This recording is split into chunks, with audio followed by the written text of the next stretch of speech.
That's an interesting question, because particularly for a BHMS, since it's a key stage event, this is a wonderful chance for all the teachers to collaborate and come together, not just for the brainstorming part of it, but what we do is that if there are different beacons being showcased, all the teachers of, say, the language beacon will work with students from all the grades, not just her individual grade.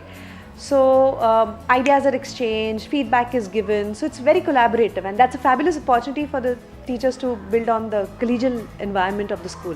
So that's one.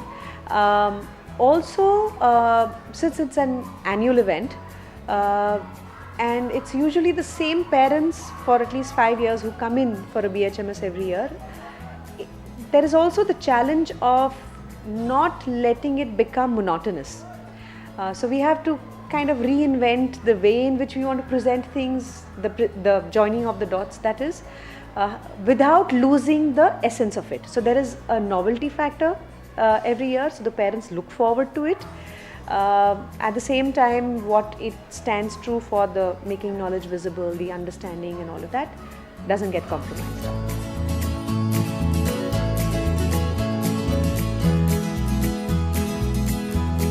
Well, ultimately, everything that the students showcase about what they've learned and how they've learned is a reflection of the teacher's practice, right?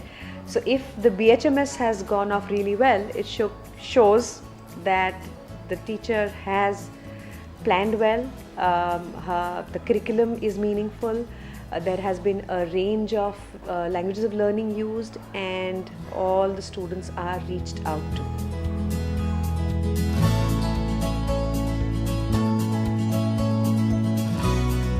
It impacts the students in many ways, and I'd like to share two of those with you. One is that the audience here is much larger than, say, that of a student-led MLB. But in a BHMS, it's parents of all the grades of the key stage. It's a new audience, it's a larger audience. So to be able to present confidently in front of them, the students need that much more practice, that much more rigor. And when they do well there, their confidence, goes like to the next level.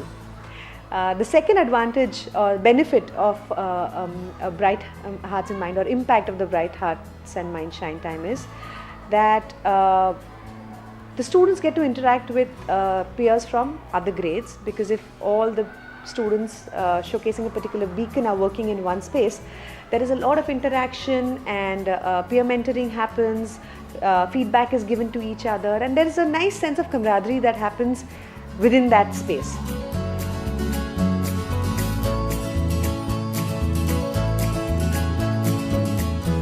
Absolutely, and I'll tell you why. The BHMS format is such that there is a joining of the dots, right? And parents get to see at a glance what happens in the entire key stage.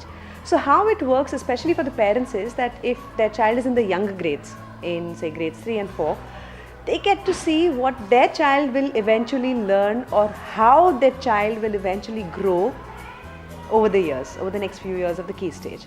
And for the parents of the older grades, they can either get a nostalgic feel of what their child has gone through and realize that, oh my God, I remember my child being there in grade 3 and now look at him or her, in grade 7. Or it could be that some things have changed, and because Riverside keeps evolving, and I'm sure any school does, they get to see that, oh, okay, this is new. This is not what my child did in grade 3.